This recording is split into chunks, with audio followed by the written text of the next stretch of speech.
Kia ora, koutou. I can see some wonderful participants joining us today. I did have a plan to have fancy music playing in the background, but this is our first webinar, so we're just going with what we have at this moment in time. We'll get started very shortly. Just wait for a couple more people to join. And while we are waiting, if you could pop your name, your location in which you're zooming in from, and what systems are you hoping to change at this moment in time? That would be amazing. And we'll get started very shortly.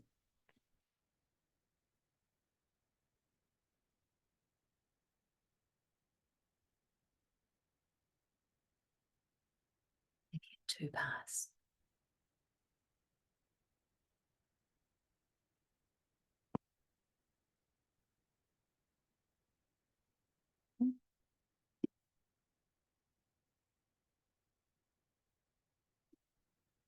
Yeah, so your name, your location, what systems that you are trying to shift and change at the moment.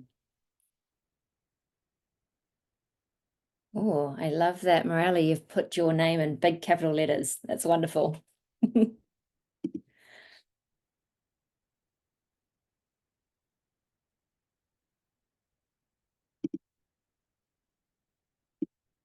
Wonderful. Oh, seed food system globally. That sounds amazing, Catherine. Driver's licensing, very important. It's working with the co-design lab on some driver's licensing a few years ago. Taitokoro and also in the political system. Yes, very important, especially at this moment in time with the current shifts and changes. Oh, Anjum, lovely to see you here. Amazing. They're coming through wonderfully now. But mindful of time as well. We only have an hour together. So just wanted to say, no mai haere mai and welcome. Thank you so much for joining the SASS group for this first, I guess, special launch around focusing on the scaling deep research. It's the first of our webinar in the Lunchtime Learning or Lunch and Learn series for 2024. Should go back a step, but tēnā koutou, tēnā koutou, tēnā rā koutou katoa, ko Jade Toko-ingoa, ko tangata tiriti aho. My name is Jade Tang-Taylor and I wear lots of different hats, but today I'm proud to represent the wonderful wahine, wonderful woman of SASS, the Systems Change Advocacy Support and Solidarity Group, which you'll hear more about shortly. As mentioned, this is the first of our Lunchtime Learning webinar series, and we're super excited to be hosting Tatiana and Rachel from the Systems Sanctuary to share a bit more about their research on scaling deep. I had the privilege and pleasure of studying with Rachel and Tatiana last year around their Systems Sanctuary Masterclass, which I highly recommend, with some other amazing, wonderful wahine as well. But before we get into it all, let's start today with a karakia. And for our international guests, karakia are Māori incantations and prayer used to invoke spiritual guidance and protection for our session today. Okay, let us begin. Me karakia tātou, ko te kawa o runga, ko te kawa o raro, ko te kawa ora, ko te kawa ora, e rongo o whakaerihia ki runga, turuturu o whiti whakamaua ki a tīna, tīna, huie, tāekie. So it is the life essence of the sky, it is the life essence of the land, it is the life essence of enlightenment, together in unity, ready to progress our collective purpose here today. So what is happening today? We are opening with a bit of a karakia. We're going to be sharing a little bit more about SASS, the members of SASS, and the non-white paper that we launched last year. We'll be introducing the wonderful Tatiana and Rachel, where they'll be sharing their scaling deep research over 35 minutes or so. We'll share a little bit about our upcoming SASS webinars as well, and having a bit of an open discussion. And feel free to pop anything in the chat, but if you have any specific questions, pop it in the Q&A. I've written that twice. Anyway, wrap up and we'll close with the karakia today as well. For some reason, I thought we could see all your wonderful faces, but it's in webinar mode, and we'll hopefully shift it for future webinars so that we can see all your wonderful faces. But today we can see your wonderful chats and hopefully your reactions, but we can't see your faces today. But how the Zoom kōrero is going to work, or Zoom conversation, this webinar will be recorded and sent out via email, along with the slide deck and any other upcoming webinars that you might be interested in. Please keep yourself on mute, which you are all already on mute because we can't see you in this webinar function. Please use the chat function to comment, but please use the Q&A function to ask the questions, and there'll be a bit of time for Q&A at the end. Don't worry about this other two. Would love to see your smiling faces. That'll be for future webinars. And if you haven't already, would love for you to introduce yourself in the chat as well. So your name, your location, and what systems you're hoping to change. A bit about the SASS members as well. SASS stands for Systems Change Advocacy, Support and Solidarity.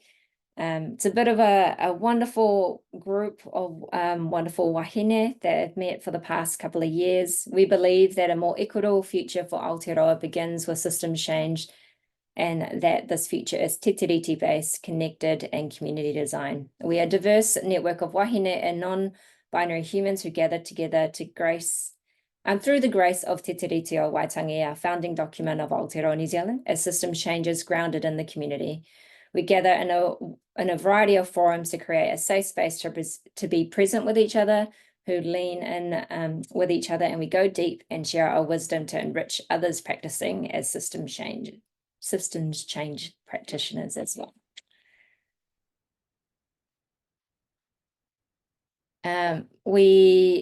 About this time last year, maybe, I don't know, May last year, we launched a non-white paper.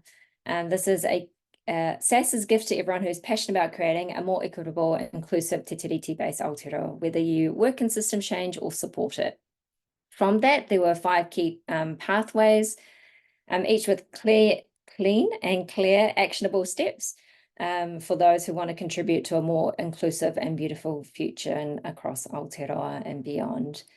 Our webinar series this year will be anchored in those 5 pathways. So enabling systems change leadership, strengthening relationships and working together, addressing racism, bias and exclusion, overcoming funding and bureaucracy challenges, encouraging experimentation and amplifying transformation. There was a Tamarack Institute interview with the wonderful Anjum, Anissa and Jules as well. But if you're interested, the non-white paper is found in the link that hopefully Storm will pop in the chat. Or if you're interested in the webinar recording as well. But without further ado, you're not here to hear from me today. You're here to hear from Tatiana and Rachel. So I have been following the work of these 2 wonderful women for a while now, not in a creepy way, just in a, fangirl, love your work kind of way. And finally had the privilege and pleasure of participating in their Systems Sanctuary Masterclass last year, alongside some other amazing women as well across the globe. So shout out if you're in the room, shout out in the chat. Storm will pop a link in for Systems Sanctuary too. But I'd like to introduce Tatiana. So Tatiana has spent her career starting up and growing ecosystems and networks for systemic change. She co-founded Girls Action Foundation, which became a network for supporting the empowerment and leadership of girls and young women, scaling it nationally across Canada before stepping away and letting it fly. She was selected as a Shoka Fellow for her work and recognized as one of Canada's top 100 most powerful women by the Women's Executive Network. A thought leader, she coined the phrase scaling deep, in a juxtaposition to the Silicon Valley-esque frameworks of scaling up and scaling out.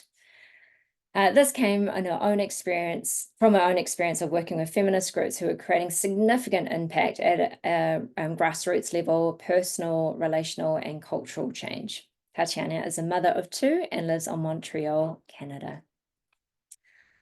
And now Rachel. So Rachel has a long track record of starting up and co-leading systems co-leading ecosystems and networks that change, that create the conditions for system change. She co-founded the Finance Innovation Lab in London, a collaboration between WWF and the Institute for Chartered Accountants in England and Wales in 2008. This award-winning systems change initiative became a key case study in the early years of innovation labs and has been shared at Yale, Harvard, and Stanford, amongst others. Rachel was chosen to sit on the European Commission panel for social business as a result of her work on the lab, and received a person of exceptional ability green card to move to the US with her young family. She co-founded spin-off initiatives from the lab, including the Natural Capital Coalition and Audit Futures. Most recently with Tatiana and a core group of other system change leaders, the Sanctuary team became the startup crew for Illuminate, designed to cultivate the field of systems change practice internationally with partners including the Academy of Systems Change, Co-Creative, Garfield, Lankley Chase, and the School of Systems Change. Rachel is British and lives in St. Louis with Missouri in the US with her 3 kids. Okay, without further ado, I'm going to start sharing my screen now and hand it over to the wonderful Rachel and Tatiana. Thank you so much, Jade. It's really lovely to have this invitation from you and to see you again after you participating in our masterclass. And yeah, I want to say a big kia ora from me. I'm Rachel, and as Jade said, I live in St. Louis in Missouri, which is the unceded territory of the Osage people. And it is super exciting to see what you've convened here. So I think Tatiana and I are both looking at each other going, oh my gosh, look at all these people. This is so cool. So really lovely to be invited and really curious to hear about, yeah, like the work you're going to be doing in the future together. So it was really fun to find other women who are doing systems change work in different places. So yeah, I'll just give a brief introduction to how Tatiana and I connected, and Tatiana can do the same. And then we're going to share a bit about the research, and then we have some time for Q&A. So yeah, just by way of deeper introduction, I suppose, after founding the Finance Innovation Lab in the UK, I moved to the US and became really interested in who's kind of supporting the people that are doing systems change work, because my personal experience of doing it was that it was very difficult, and that it felt quite isolating, and that there were a few people working in that way, but they weren't very well connected. And I could really have done with knowing some more people who were doing that kind of work when I was leading a big project. And through that kind of inquiry, and a mentor in Canada, I met Tatiana, and we went on a retreat with others in Canada who were trying to convene the field of systems change there. This was about 6 years ago.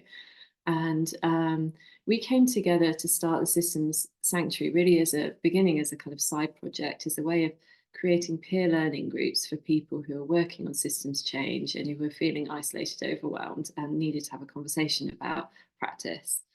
So that's really always been the backbone of our work. And today we teach and train on systems change internationally, and we create peer learning groups. And we also work at a kind of ecosystem level, trying to build supports and wraparound strategy for people who are doing this kind of work at scale. So that's a bit of an introduction to me. And Tatiana, I'll pass over to you to share a bit more about your journey to the Sanctuary. Go for it. Great, thank you. Hi, everybody. Thanks so much, Jade. It is a gift to be here with all of you and to share this work. Thank you for the invitation. So just a little bit about my background in terms of like setting up some of the Scaling Deep work. As Jade mentioned, I co-founded an organization called Girls Action Foundation. And what was important about like the threads that led to this Scaling Deep inquiry is that the work was weaving together an intersectional feminist practice and a systems practice. And we were working alongside thought leaders in the field who are really trying to make sense of like, what are the pathways to systems change? And having built and worked at the grassroots level and scaled nationally across the country, we were, as an organization, really scaling deep, but the discourse was really focused on scaling up and scaling out as pathways to systems change. And so there was a big question for me and for our organization around what about the dimensions of scaling deep? They seem like they're really important. And over the years of the work, then since I stepped away from that and through the work of the Systems Sanctuary, and the research we've been doing, continuing to weave that feminist systems practice, we notice in the field that there are many initiatives, often led by women, often led by racialized communities, often led by Indigenous communities, that are actually practicing scaling deep and are not getting the resources, the attention, the understanding.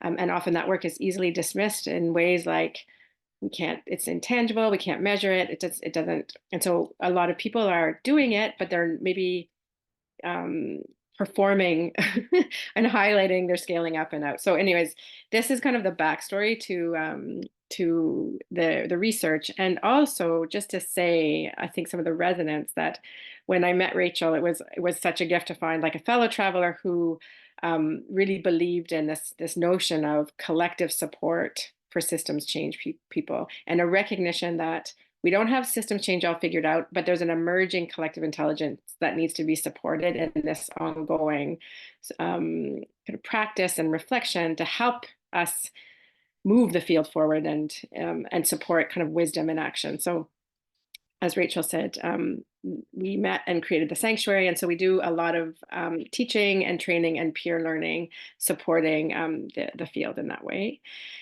And with that, I guess I'll jump right in and share my screen to share some of the research that we've done around scaling deep. Thanks, great. It's important to share a little bit of the backstory to see the lineages that inform the work and where we're coming from. So I think what's important for me to say in that is that the feminist lens, the intersectional feminist lens, has been really important and a part of that lineage as well for us.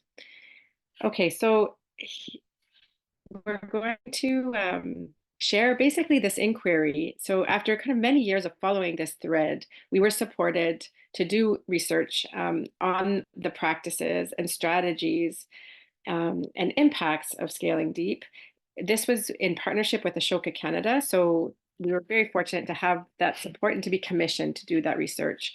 And over the course of a year, we spoke with over 25 change leaders internationally and did some peer learning sessions as well to surface patterns and insights around scaling deep.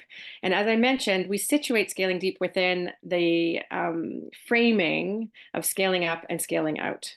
Because often these pathways, scaling up and out, are ways in which we can think strategically about doing systems change. So scaling up is the work of the impact on institutional roots and level, basically. So we're looking at policy change, laws, rules, etc. So this is like the structural level of systems change. And that's the point at which we're working when we're scaling up. And then scaling out is sharing and spreading useful innovations. So we can think about franchising, and we can think about like blowing on a dandelion and spreading like seeds of a really good idea. But you're trying to do more of something that's been proven, like an innovation, a successful model, as a way to shift systems. And again, then there was this notion of like, what about scaling deep? And over the years, scaling deep has become understood as the work at inner transformational levels and cultural levels. And it's been around for a good decade now and referenced as in that time. But there was a lack of understanding of how we do scaling deep and what is it? What is the work? What is the practice? What is the impact? And these were the questions that guided our inquiry. We wanted to understand in a more profound way the practices, the strategies, and the impacts. So as I mentioned, we spent about a year interviewing and meeting with people, and then we did an analysis around patterns and themes. And one of the things we noticed and we wanted to look for is like, what are the trends in the field around scaling deep? And clearly it was in the zeitgeist. Like there is a call to really paying attention to the inner work as it connects to systems change, and the cultural level work, which is kind of sits at the the deep roots of actual systems change. Like often we can say, well, we're impacting policy, we're impacting the structural level, but the deeper conditions aren't being shifted. And so there's a call, in this moment where we hear and we feel this kind of frenzy and crisis mode of like the poly crisis and the meta crisis across environmental issues, climate, social issues, inequities. And so on the one hand, there's this pressure for change and this calling to like pause and recognize, okay, we don't have this sorted, and what can we do differently around change?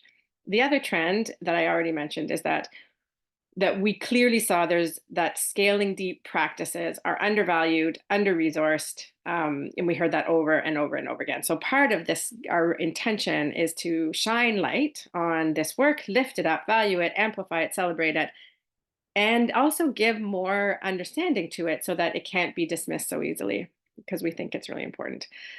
There is, therefore, a lack of understanding of what it is and how and what's the language and what are we doing. And so these were some of the trends and the patterns that sort of we saw at the higher level entering into this work. So the first piece that we were looking into is, what is scaling deep?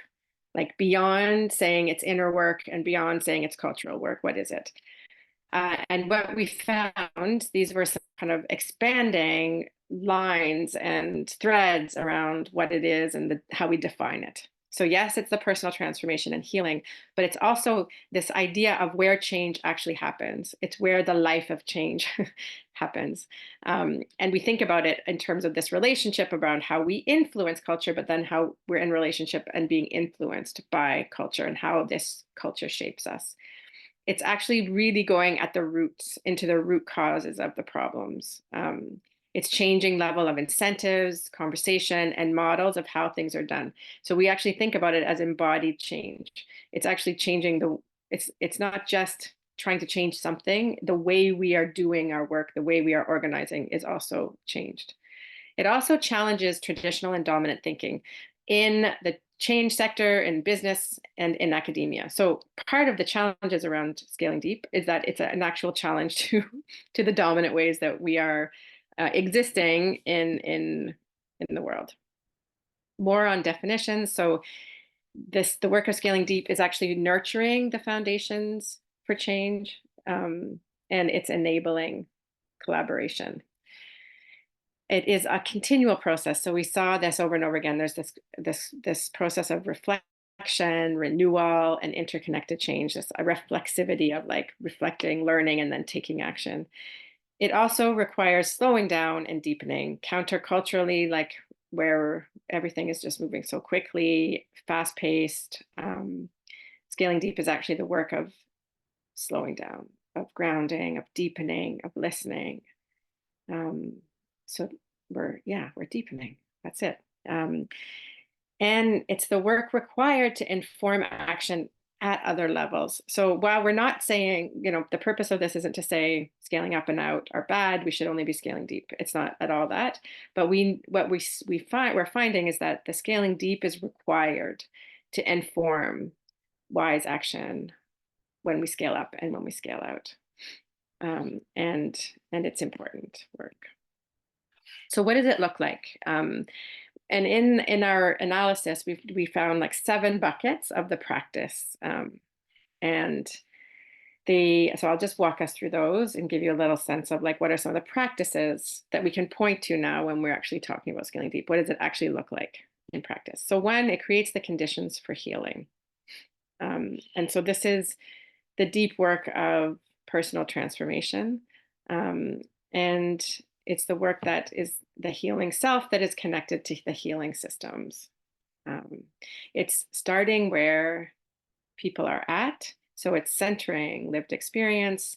It's taking a strength-based approach, recognizing like agency in human and non-human rather than kind of a deficit problematizing or pathologizing that often happens in the change sector. Again, it's reflective practice, so this pausing and listening. There's empathy and perspective taking. Also work that is getting out of like the rational, logical brain that we tend to like value, and moving into heart-centered work and spirit-centered work, as well as practicing different ways of knowing. So really expanding again beyond like the rational and paying attention to different ways of knowing and valuing, for example, arts, creative expression, intuition, wisdom traditions. So bringing consciousness to that and inviting that into the work. So that's the creating the conditions for healing. Then we look at connection-based practices, the second piece. And the practices we saw were bringing holistic lenses. So really bringing complexity lens and recognizing the interconnectivity everywhere, and shifting into that mindset in order to kind of do the work. That we also noticed grounding in history and context was critical and important. So the work is always in context to the community, to the issues, to the life, that is involved in the change. And that history and the long view is really important. We also looked at the practice, or saw practices of working across difference. Healthy ecosystems are diverse. They're not homogenous. We know this from kind of science. And we know that when we farm a field and we have monoculture, it kills the soil, right? So this idea of like working across difference and working with diversity and valuing that and supporting that life. Intergenerational relationships were also key, and repair and collective healing. Next was shifting power, which was also really, really important, bringing that lens of power and intention to shift power from dominant kind of centers to more decentralized ways of being. So there's a practice of actually working with and being aware of power and bringing that into the room regularly. There's a recognition of agency, as I mentioned before, a value of centering lived experience, and a process of empowerment. And through the work of Scaling Deep, discovering new sites of power and agency that may not have been recognized before. Collective learning was also really important. Again, this is that level, that collective sense making, and recognizing that we can't, as single organizations or human beings, sort this out. We need a collective seeing, sense making, and strategy. So we saw this in experiential learning, embodiment, and land-based activities, popular education, reflexivity, reflective practices, and knowledge exchange. So, these aren't new practices. These have been around for a really long time and have lots of interesting histories and lineages that we can draw on to support collective learning and collective action. Then there's a practice of working with emergence. So really having that ability to iterate and adapt, take in the learning, change. So there's that need to be flexible and light, and a recognition that we're not working in linear ways, and that we're working in multi-dimensional ways, that we're learning from history and taking the long view. So a real capacity to actually work with emergence and break away from the need to, have this very strategic, traditional plan of seeing how we're getting from A to B, because we know that we actually never get there the way we planned. And then shifting narratives, that the narrative work, recentering non-dominant perspectives, lifting up stories from that space. Also working beyond the boundaries of social change. So recognizing that the ways in which that organizations are working, like we're quite limited, and that expanding that is creates lots of possibility and potential. Working again with this with creativity and with the arts, and intentionally building new narratives strategically. Next, we looked at shifting patterns and fundamental reframes. So this is really, creating new habits, new rituals, and change in the way people are leading and organizing. We saw shifts from hierarchy to networks a lot of that, and a real intention to redefine success and how we're evaluating. So what do we actually think is the definition of success when we're doing our work? So those were the 7 buckets of practices. And we also wanted to really understand, like, what are the barriers, because we know that there are barriers, and these were really, rooted in this dominant paradigm, Western dominant paradigm, and values that continue to kind of support the operating system that we're kind of all a part of, and so that Western paradigm is really, sees progress as exponential growth. It's rooted in ideas that kind of emphasize competition and individualism and efficiency, and looks for short-term results and large-scale impacts. So this kind of paradigm of, like, we talk about it as modernity. We talk about it in different terms, but it's this operating system that really drives what we value, and that is really tough because everywhere we turn, we're kind of coming up against that. And one of those spaces then is funding constraints, because funding models, and I think the philanthropy sector is trying to do, its work on shifting power and finding innovative ways to move beyond. But there's still this kind of default to traditional measures of success, to metrics, to being able to tangibly count the results and see the impacts. And this is a problem for when supporting scaling deep. Also, this kind of urgency and, the pace that we're working and living and distracting and all the rest is problematic and creating, challenges for scaling deep, because, as I said, it's countercultural to go slow and go deep. And in all of this, there's these unconscious frames and biases that also play, and as well as hesitation and fear. And then we looked at, like, what's the impact? What's the possibility here? Because we know that as a change theory, that it's there's a lot of potential in scaling deep. And so what we heard from and tracked in our research is that it's the work and the change that is deep, transformative, long-term, and the durable change that we're actually seeking. And in that, scaling deep accesses and taps into new sites of power.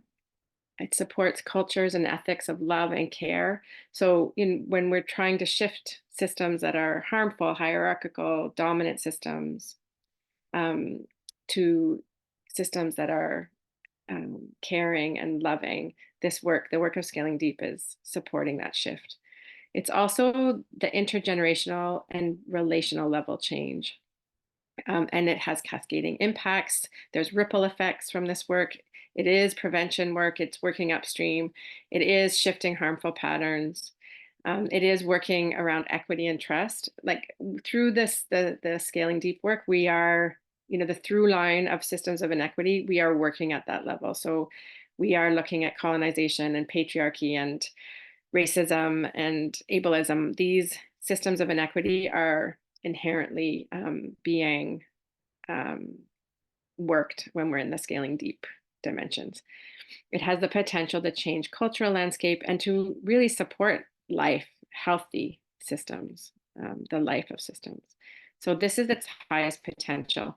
And I'm just going to run through, like, the last little bit here is just looking at some of the nuggets of gold that we found through the work that are kind of inspirations and also help us think about our strategies when we're doing this work. So one, scaling deep creates the conditions for change. And so we really think about this work as the root systems, the work of the root systems that feeds the work that then comes up through the tree and into the leaves and then into the air and cycles.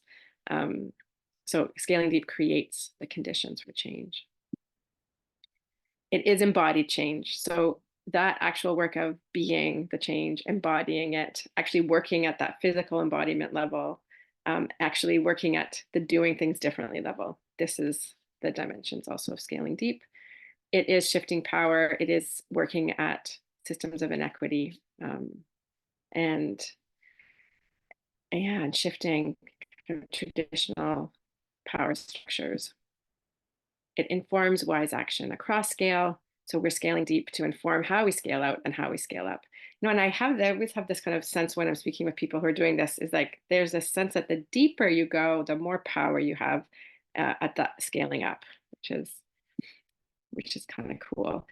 It directly connects to narratives. So this is a framework that we use a lot. It's called, it comes from the transition theory, and we added the deep root systems based on this work. But one of the things in this theory, it's kind of recognition that we're working at multiple levels of the deep root systems, the niches, so where innovation happens. Regime is kind of where the structures are living, and landscape is the level of stories and ideas and values. And sometimes in systems change, there's this assumption that to get at the landscape level, you have to be kind of a heavy lifting power in order to influence that level of narrative change. But in the scaling deep work, we see that the landscape is actually connected to the deep root systems. So when you're working at that deep root level, you are connected to the narrative shift work that is so critical in systems change, rather than having to get really big and heavy and moneyed and traditional power to actually influence narrative. The other one, this is also really important, is that scaling deep cuts across divisions. So one of the things we're dealing with is, this crisis of polarization, divisiveness that just keeps shattering more and more and more in ways where, it's just seems like we're in insanity.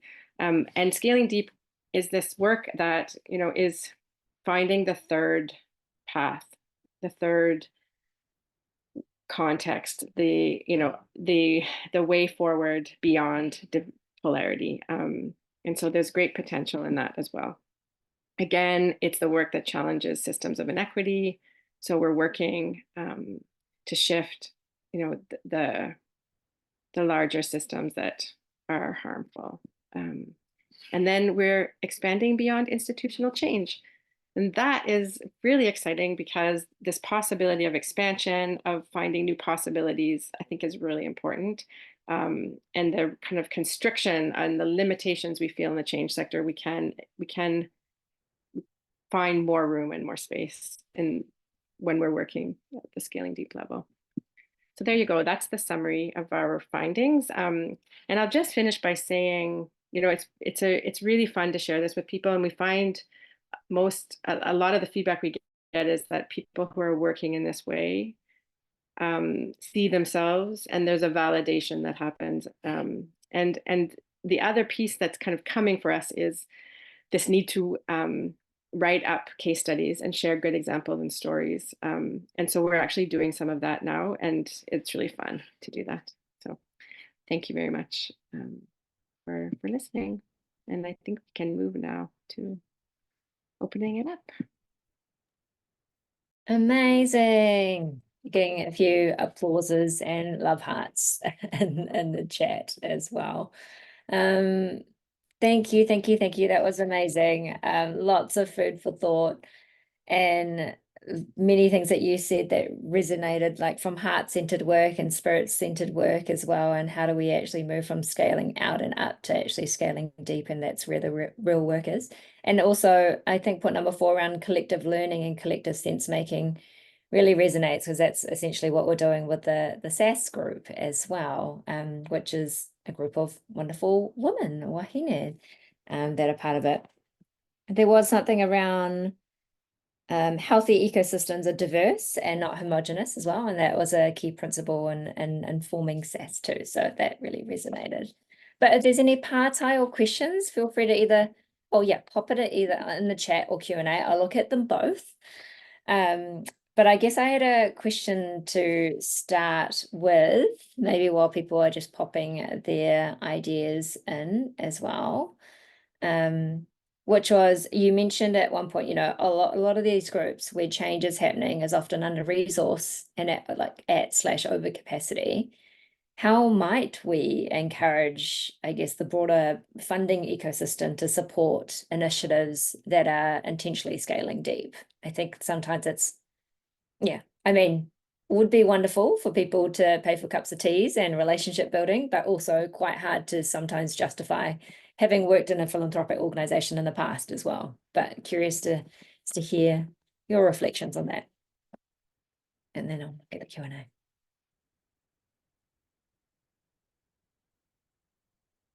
Rachel, do you want to kick us off on this one? Yeah, sure. Well, I think step one, when we were thinking about it, is, step one is raising awareness and like making this as credible, as valid, as loud as the other strategies that we are very well aware of scaling up and scaling out. And so that's part of the reason for doing so many, so much spreading the word of this work. It's definitely been part of what we're trying to do. And I would say the other thing that we're kind of toying with at the moment and interested in is working with evaluators, who, not a group of people that we've like done loads of work with in the past, but actually we're really interested to see how they operationalize this and how they would measure it, because I think that's going to be key to getting funders involved. Yeah, Tatiana, I don't know if you want to fill in any blanks. Yeah, thanks. I think that's important, because one of the barriers is this idea of not being able to measure it and to see the concrete, tangible results. And when we look at what are the practices, and we actually say, okay, well, what are people actually doing when they're scaling deep? What is the nature of this work? We can draw out impacts, and even in the case studies that we're doing now, we can see what does transformational change actually look like, and at these different levels. So as Rachel said, that kind of measuring, and then also I think being in dialogue with funders also about some of the challenges that they're facing, and doing some good sort of collective peer learning together would be, I think, a good next step. And yeah, I think there's lots of potential to actually be able to say this is something we can resource, and also not to just dismiss it so quickly, right? Which is what happens, which I think, is an indirect way of dismissing work that is actually working at that in level of systemic inequity, right? It's kind of this blind way of not being able to see and understand that this work is actually powerful and is going to lead to the change that we're seeking.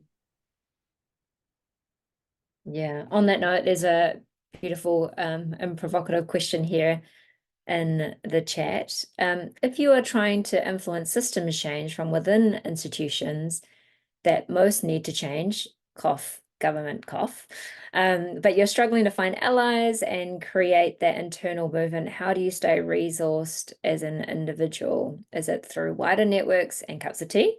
Staying connected to content? How do you not let the machine grind you down? Any thoughts or words of wisdom there? Yeah, it's funny actually, Tatiana and I were talking about this today. Well, I mean, it's always about, I always think about it as like finding a pocket of people where you can have a different culture, and where it's okay to just have a real conversation about what's really happening. And if you don't have that, then create that. Find your 3 people who kind of having side conversations with you and form a little informal group that meets regularly. And I mean, that's the way that we've always done our work, I think, in Systems Sanctuary, is like find a few people who kind of agree with us and meet regularly and see what happens. It sounds like that's what you're doing over here as well, which is pretty cool. Yeah, but it's really difficult. I mean, it's also just to acknowledge that, like, throughout our careers, we wear different hats, and you can stay in the incumbent system sometimes for a while, but you might not be able to do your whole career there. It burns people out, and so we kind of move around in these different positions, pushing for change at a certain point in history, and that's okay as well. Sometimes you need to step out for a bit. Yeah, Rachel Trotman, the wonderful Rachel Trotman, also popped in here. Meg Wheatley's Small Islands of Sanity. If I could see you, I'd ask you to unmute and tell us more about that, but we'll have to Google that as well. Maybe we'll capture a bunch of these links and send them out.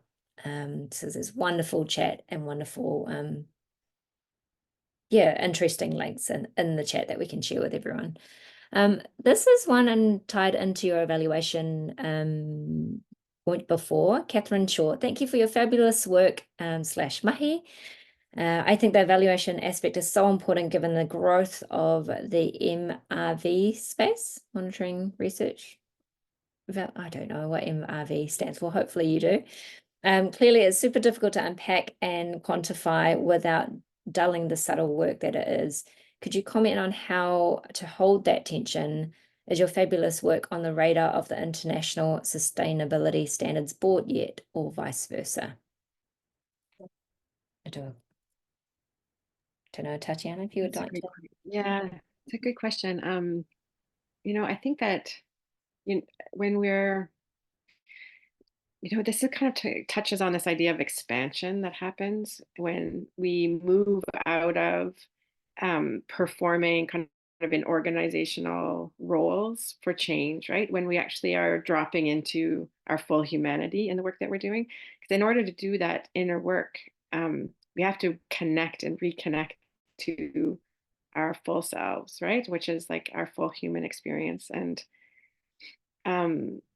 so I think in that, there's a lot of expansion, and then there's a lot of possibility, and then there's just different practices and different ways of being and thinking about change. So I think when it comes to evaluation, we can pull out like threads and lines that can allow us to see this work of scaling deep has dimensions and ways that we can see change happening, and recognize that more than just having cups of tea, that there's actually work and intention and shifting of systems that is actually measurable and tangible. And yet at the same time, we are going through a human experience that is probably taking us places that is unexpected and everything else. And like, that's always going to happen. and I think that therefore that tension is going to always be alive, and always raise new questions and direct us into new pathways. But I don't think it means that we are going to lose the magic if we try to justify and support the work. And I don't think that's what you're suggesting, Catherine, but I think part of the tension is that I often hear people almost like, you can't talk about this because you're touching something that is like not to be touched, right? Or we can't support it because it's too abstract. So like, yeah, I think we can find ways forward here that allow the magic to still thrive and the concrete to become clear in this work. No, wonderful. Catherine said such a beautiful, wise answer. Thank you. This next question, this person was listening rather than watching, and you had academic references on the slides. What would your go-to key academic references be to point and learn from to fortify our own work as we encourage systems change? You know what? I'll just quickly answer that, because I think there's the thing that I think is so important is that there's so many ways into this work, and there's so many lineages, and so there's not one, right? And I think part of the problem in the systems change field is it's emerged in this kind of Western dominant way, and it's kind of insular, and there's so much I think it's critiqued because people then think, well, this is just yet another way that, academia is trying to appropriate like community change work, when in fact, there's so much history, there's so many lineages, and like that you don't want to pin yourself down. So I just say, follow the threads. Rachel has a beautiful poem. Maybe you can talk about that, Rachel. Like there's many threads. Don't ask me to recite that off the top of my head. It's not going to come easily. But I mean, we've been influenced individually by very different routes, I would say. And I would guess if we were to do a whole collective conversation here on the call, we'd all bring in different lineages. So there's definitely a whole world of thinking about systems that comes from the engineering world. I read a lot of Peter Senge stuff, Margaret Wheatley, Bacana Institute, things like that. I think Tatiana comes from a feminist practice and various different routes. She can speak for herself, yeah. And there's natural systems perspective that you can use to think about systems change. So I would say there's so many resources out there at the moment that you can just Google it and find things that are interesting to you. And as Tatiana said, follow the threads and mush them all together, because really nobody has one clear answer. We're all trying to kind of co-learn together and bring in whatever works for the problem that we're working on. So. And I need just one more thing I'd add. So I also I practice Tibetan Buddhism, and that's been a really important teaching space for me. We've collaborated with Indigenous elders and women who are working to rematriate Indigenous teaching and language. So that's a really important lineage as well. And I think the intersectional feminist work has also been really critical and so aligned, I think, with systems change. So there's many ways I think also you can pull on systems and align it with actual other lineages that are working towards change. So yeah, science fiction, we could just go on and on and on and on. Catherine's had some amazing suggestions in the chat as well around key literature that you could follow there too, Kurt, and definitely highly recommend Peter Senge's work, as well as all the other ones that Catherine's mentioned as well. And Rachel's kindly put in the link to Margaret Wheatley talking about the islands of sanity. Actually, on the link to Catherine, she wanted to double check has there been a link with the International Sustainability Standards Board and whether they recognize your scaling deep mahi at all? And then I'll jump into the next question quickly. We haven't made that connection, but I think that's a good point, and thank you for that. Look into it. And we love Margaret Wheatley's work as well. And I love Donella Meadows' work. I often call her like the godmother of systems change or systems thinking. Anyway, that aside, there's a really interesting question here from Frian or Frian. Hopefully I said that right. But in the disability community and advocacy space, there's a lot of grief and trauma that people carry. How can the community be supported better in this space when we are working towards systemic change at a human rights and government bureaucracy level? Any thoughts or musings there? Yeah, that's a great question. And I think the work around collective healing is really important and edgy, I think, around systems change. And so some of the thinking reflection that I've taken in my own kind of inquiry around this is one, it's so important, I think, to bring awareness to the ways in which dominant systems pathologize and problematize people and communities, and to bring that kind of shift of frame so that we are not in that kind of trap of looking at a problem and trying to solve it and projecting that kind of problematizing on to people. So that's one approach. And I also have learned from teachers that the shift from trauma, like there's a trauma-informed practice is really important. I think understanding that connection from trauma and into the ways in which systems are harmful and the ways in which trauma relates to harmful systems. And when we shift from trauma to healing centered, that also is really opening in terms of ways that we can think about creating space. So focusing on healing and then looking at the agency that exists around that. So, I wouldn't necessarily enter into a systems change space thinking that I have the answer for like how we're going to create healing. And I do think that the work around collective learning and bringing good, like holding a space in a very good way that allows for a collective learning process with good ritual of opening a space and connecting into the many dimensions that we're existing with. that is actually quite healing in a collective endeavor. So I think tapping into how am I working on healing myself? How am I practicing healing as a human being opens up also connection to thinking about how do we do that collectively, and that we can only ultimately do that work for ourselves. And that is really powerful and holds a lot of potential as well. Mm-hmm. Thanks.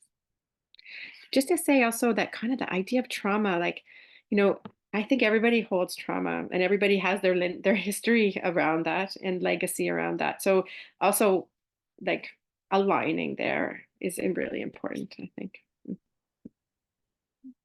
It's a beautiful response, Tatiana. I was just saying, saw earlier before Rachel popped in a link of some amazing work that she's been doing as well with the Centre for Social Impact and Louise Mara and the wonderful other associates there around healing and restorative systems change. So if you scroll up in the chat, you can have a look at Homanu as a framework if that's interesting to any of you. There's 3 questions, but I'm going to merge 2 of them, which actually I wanted to end on this one, which was the first question. But essentially I'll merge them. But what are your plans from here for this work, other than sharing examples and further case studies? And actually, how do we get started with this? And maybe I'll get you both to respond to this one. And any final words before we close with the karakia? Do you want to go, Rachel? Do you want to? Yeah, I can just jump in and say a couple of things. So I would say some of the ways in which we have noticed people picking it up and using it are, when you're doing your own theory of change, if you are in a kind of group meeting and you can map out how are you scaling up, how are you scaling out, how are you scaling deep. So starting to use it in using the language and using it as a wider theory of change for your work is one way. I think it's also just, I think what we've noticed is it kind of plants a seed in people's brains. So as you're doing your work, you might just start thinking, oh wow, I think this is scaling deep. I mean, I'm certainly noticing as I'm going along my work now, oh, this is another example of scaling deep, just how much it happens. We perhaps haven't validated and talked about it very much. So I would say that's key. And then just sharing the language and having conversations about it, I think, is a way of kind of raising awareness that is something that we're definitely trying to do through our work. So yeah, Tatiana. I would just add that because we believe in the peer learning piece and the collective learning, there is a sense of the ways that the work that we're doing. We've launched what we call the Sanctuary Sangha, which supports practice and systems change. For me, there's this hope to find fellow travelers and to build sort of a center of gravity of power of people who are working in this way, and ways in which we can learn from each other, we can strengthen each other's work, and we can advance this way of working in the world. 1, so that we get stronger, and 2, so that we're supporting others who are doing that, and we're lifting up that work, celebrating it, and supporting it, resourcing it. Because I do think there's a lot of potential for a lot of good change if we were kind of shifting that approach to and a move away from ways that are dominantly perpetuating patterns of harm by supporting the scaling deep work. So yeah, we've got lots of stuff that we're hoping to continue to do in terms of inquiry, learning, sharing, and supporting people. So thank you for this opportunity, Jade. It's been great. Wonderful. Thank you. Sorry I didn't get to your question, Anjum, but I'm sure there's a way that we can respond to it another time. There's some wonderful musings, resources, and just words of wisdom from everyone in the chat as well. We'll say some of those links and share that with everyone a little bit later. But actually, on your note that you mentioned, Rachel, people using, the concept of scaling up, scaling out, scaling deep, that's actually what we're grounding a lot of our actions, or our action plan, or our program of activation, collective mahi together, or collective work together later this year. So it's coming alive already, which is exciting. There's a whole range of other webinars that are happening across this year and early next. We don't have any specific dates yet. We're still trying to wrangle speakers and a whole bunch of different things, but we will keep you posted. In the meantime, yeah, again, just wanted to say a heartfelt thank you for your time, for sharing your wisdom, your energy, and yeah, if there's nothing else, I think there's lots of wonderful musings in the chat. We will close with a karakia. Oh, hold on. Maybe I didn't refresh this. Apologies. This is what happens when you're running your first webinar and you're still trying to figure out the tech. Okay, here we are. Ke whakairia te tapu kia wātia ai te ara, ke turiki whakataha ai, ke turiki whakataha ai, haumie huie, taiki. So restrictions are moved aside so the pathway is clear to return to everyday activities, enriched, unified, and blessed. Thank you. And thank you everyone for joining. Look forward to seeing you at the next one.